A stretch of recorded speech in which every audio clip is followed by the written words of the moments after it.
Sir,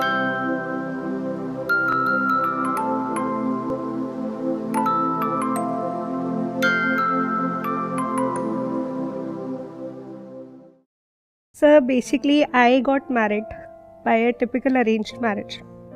बहुत सारी arrange marriages आज भी होती हैं एंड करियर पे जो फोकस्ड होते हैं शायद उनका ध्यान होता नहीं है कि हमें अपने लिए खुद लाइफ पार्टनर चूज़ करना है. I was one of them. I was a brilliant student. मैं अपनी तारीफ नहीं कर रही, that is visible in the records. हमेशा पढ़ाई पे ध्यान, हमेशा focused. I did my bachelors, I did my masters from a prestigious institute. धारणा ये होती है कि एजुकेटेड फैमिली है, एजुकेटेड बच्चा है, तो सोशल जो हम बोलते हैं कि डाउरी एंड समाज में कुप्रथाएं हैं, वो सब ऐसा लगता है थ्योरेटिकल बातें. मतलब पढ़े लिखों के साथ कहाँ होता है ऐसा. That's the normal thought process. But I am here, sitting over here, who has dealt with such a situation कि अरेंज मैरिजेस में you don't know the other person, तो इट्स अ गैम्बल. वो सही भी हो सकता है, वो गलत भी हो सकता है. गलती हर इंसान से हो सकती है. आप जिसको सोचते हो जैसा होगा वो वैसा नहीं है. But then when you are in a toxic relationship, how do you handle the situation? क्योंकि sir honestly speaking, being a women, मैं ये बोलूँगी कि जब भी किसी की अरेंज मैरिज होकर लड़की जाती है, वो एक तरीके से सर्विलेंस में चली जाती है, क्योंकि उसकी कमियों पे फोकस किया जाता है, ना कि मतलब अगर आपने 10 में से 9 चीज़ें सही भी कर दी, एक जो गलती है, दैट्स अ प्रॉब्लम. बस सब उसी के बारे में बात करेंगे. That's a crime, almost like it's a sin. तो when you are in a situation जहाँ सारे ही आपकी कमियां ढूंढ रहे हैं, including the person whom you chose as a life partner, and it's not small things. वो बोलना बहुत आसान है कि छोटी सी चीज़ें होती हैं, और एक सेट पैटर्न है इंडिया में, पेरेंट्स भी यही बोलते हैं, लड़की को एडजस्ट करना है.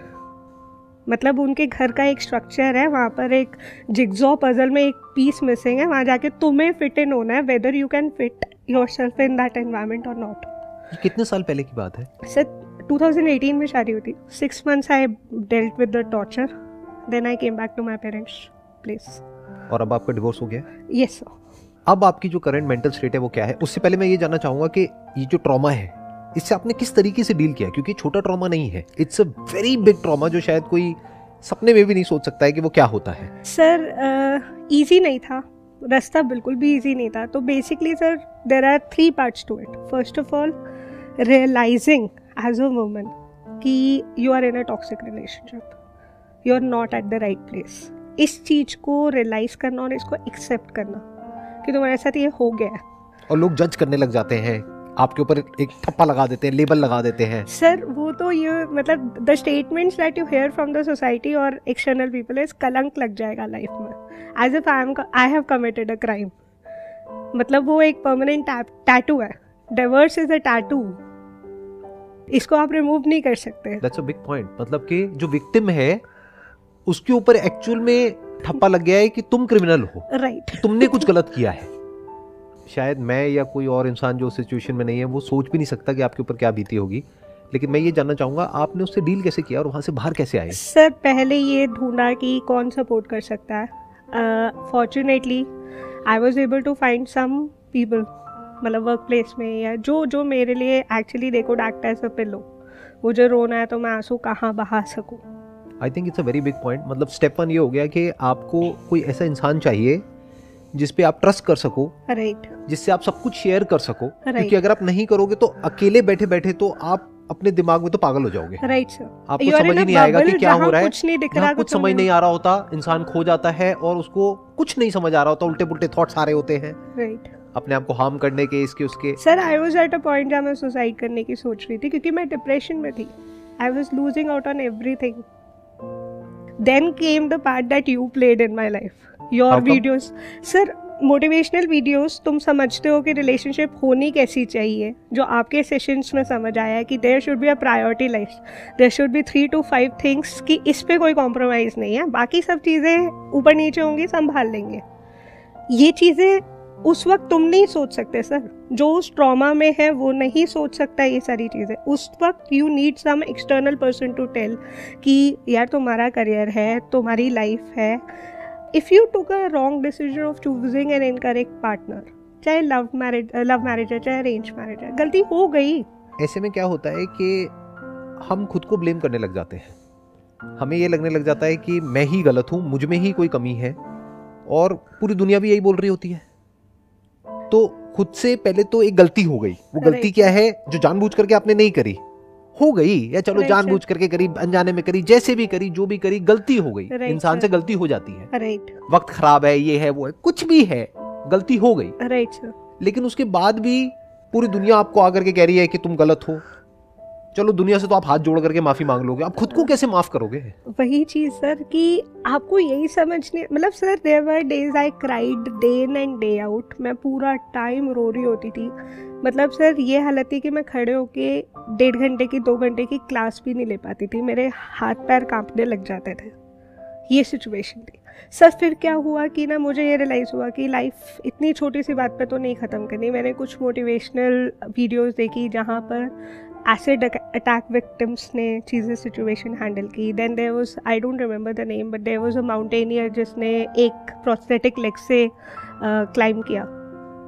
तो I used to listen to those drive करते हुए, मतलब when I am driving to my work place, I used to listen to those motivational stuff. फिर आपकी कोई भी वीडियो मैंने छोड़ी नहीं। जब मेरे पास कोई सपोर्ट सिस्टम नहीं था, जब तक मुझे सपोर्ट सिस्टम भी नहीं मिला था, your videos were only the thing that supported me sir.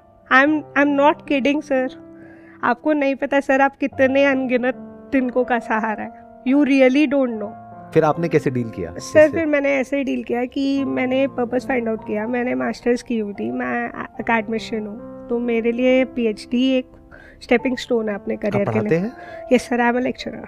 कहाँ पे? कॉलेज में पढ़ाते हैं? हाँ जी sir, I am a lecturer in university of Delhi. फिर मुझे पर्पस मिल गया सर कि इस टॉक्सिक रिलेशनशिप में अगर मैं रही, अगर इस नेगेटिव एनवायरनमेंट में मैं रही, तो कभी कुछ नहीं कर पाऊंगी। Then sir APJ Abdul Kalam sir ने ये बोला था कि learn from failures than success, and I am a very big fan of his. मैं भी डॉक्टर एपीजे अब्दुल कलाम का फैन हूँ, और उनकी जो बायोग्राफी है, हाँ जी, गुलजार साहब की आवाज़ में, वो मैंने कई बार सुनी है और लोगों को रिकमेंड भी किया है वो सुनने के लिए। मैंने भी सुनी, आपके बोलने के बाद ऑडियो बुक सुनी। अच्छा, वो सुनी आपने? हाँ जी सर, मल्टीपल टाइम बहुत अच्छी है, बहुत कमाल की है। मतलब एंड तक पहुंचते पहुंचते आंखों से आंसू गिरने लग जाते हैं। सर ने, एपीजे सर की एक और छोटी सी बात है, when he expired, before that उन्होंने फ्लाइट में ये स्टेटमेंट बोली थी। उनसे पूछा गया था कि what would you like to be remembered as, president, missile man या scientist? He said I want to be remembered as a teacher. Sir ये एक प्रेसिडेंट ऑफ इंडिया बोल रहे हैं, not a small thing. Exactly, and that is the reason sir I choose this profession. कि मतलब एक all the more motivation हो गया कि मतलब teaching line is something that's noble, it will always remain noble. चाहे कितना भी उसे मोनेटाइज कर लो, कुछ भी कर लो, उसमें अगर आपके मन में नोबल कॉज है तो वो हमेशा रहेगा। तो इसको स्टेप्स में डिवाइड करते हैं, जो भी अभी तक आपने कहा है। स्टेप 1 हो गया कि सबसे पहले तो कोई सपोर्ट सिस्टम ढूंढो, राइट। कोई ऐसे लोग जो आपको एक्चुअल में जानते हो कि आप अंदर से क्या हो, राइट सर। क्योंकि दुनिया तो आपको 1 मिनट में जज कर देगी।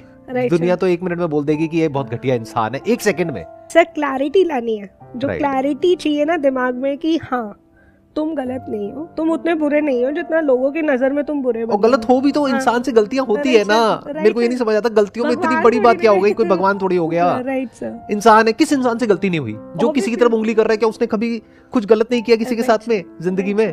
उसके बाद स्टेप 3 ये है कि तुम्हें कोई पर्पस चाहिए लाइफ में। सर आज मेरी लाइफ का पर्पस ऑनेस्टली कंप्लीट हो चुका है। आई रियली डोंट केयर मेरी पीएचडी हो या ना हो। मैं अपनी फेल्ड रिलेशनशिप से अगर एक भी इंसान को सिखा पाई ना कि तुम्हारी life is much beyond relationship, it is just a small dot in the whole picture. Don't zoom yourself into that picture so much. One incident, मतलब वो सर इतना जूम कर लेते कि वही दिखाई देता है, कुछ और दिख ही नहीं रहा। मतलब इतनी बड़ी पिक्चर में से एक छोटा सा एस्पेक्ट बस वही दिखाई दे रहा है, उसके बेस पे पूरा जजमेंट पास कर दिया पूरी की पूरी पर्सनालिटी के ऊपर। सब कुछ ही खराब है, सब कुछ ही खत्म है, सब कुछ ही बेकार है, राइट। उस छोटे से डॉट के ऊपर। मतलब आप ये कह लो एक व्हाइट पेपर है, उसके ऊपर एक ब्लैक डॉट है, बस सिर्फ वही दिख रहा है, बाकी सफेदी कहीं नजर नहीं आ रही। कैमरे को जूम ही उस पे कर दिया ना, जूम आउट उसी पे जूम कर दिया तो सब कुछ काला ही काला दिख रहा है। तो सर बेसिकली पर्पस ढूंढना पड़ेगा। Step 3 is purpose. आपको एक पर्पस चाहिए, जीने की वजह चाहिए कि जीना ही क्यों है, नहीं तो सुसाइडल थॉट्स आएंगे। सुसाइडल थॉट्स थे सर। फिर मैंने सर एक चीज़, पता नहीं मुझे याद नहीं कहाँ सुनी थी या कहाँ पढ़ी थी, उसके बाद सर एक चीज़ कंफर्म हो गई थी कि अगर मैं कोई डिसीजन लूँगी तो first of all I stand in front of the mirror. मैं अपनी आंखों में आंखें डाल के अपने आप से कन्वर्सेशन करती थी, क्या मैं गलत हूँ? अगर मुझे आंसर मिलता था कि मैं यहाँ गलत हूँ तो I use to take time and analyse, यार हाँ ठीक है गलती हो गई, I need to correct it, I did the corrective measures. लेकिन अगर मुझे ये रियलाइज़ हुआ कि नहीं यहाँ पर मैं गलत नहीं हूँ और मुझे बहुत ज़्यादा दबाया जा रहा है और ये रबड़ का थ्रेशोल्ड आ गया है, यहाँ पर ये चीज़ें एक्सेप्टेबल नहीं है, हर चीज़ में तू नहीं दब सकती है। सर ये आंसर मुझे सिर्फ शीशे के सामने अपनी आंखों में आंखें डाल के मिलता था। उसके बाद सर ये है कि जब आपके पास पर्पस होगा ना, आप सारी चीज़ें हैंडल कर जाओगे। तो स्टेप 3 है कि हमारे पास में कोई जीने की वजह होनी चाहिए, राइट सर, तभी हम जिंदा रह सकते हैं। और वो वजह हर एक के अलग अलग हो सकती है, किसी के लिए कुछ, आपके लिए कुछ, मेरे लिए कुछ। yes. जैसे आपने कहा आपकी लाइफ का पर्पस है कि अगर आपकी कहानी से किसी को इंस्पिरेशन मिलती है, किसी को हिम्मत मिलती है, किसी की लाइफ बेटर होती है। हो सकता है कोई अभी हिम्मत हार रहा हो इस पॉइंट पे, लाखों लोग हैं जो हार रहे हैं, बहुत सारे लोग, किसी को रिलेशनशिप के इश्यूज आ रहे हो, किसी को आ चुके हो, किसी का डिवोर्स हो चुका है और उसके ऊपर वही बीत रही है जो अभी आपके ऊपर बीती है। तो हो सकता है ये वीडियो को देख करके उसके अंदर से आए कि जब ये कर सकती है तो मैं क्यों नहीं कर सकती। Right sir. And sir divorce is not the end of your life, please. मतलब we need to take it as a normal. Divorce और एनी फेलियर और any mistake, any relationship failure, कुछ भी है वो एंड ऑफ लाइफ नहीं है। That's the last thing और the first thing that I have learned from you sir. तो जो भी आपने शेयर किया, आई एम श्योर इसकी वजह से बहुत लोगों का बहुत बेनिफिट होने वाला है। Thank you so much for coming and sharing your story. Wish you all the best from the bottom of my heart. मैं पूरे दिल से आपके लिए प्रे करता हूँ, दुआ मांगता हूँ कि आप लाइफ में आगे खुश रहो, जो भी करना चाहते हो वो करो। Thank you so much.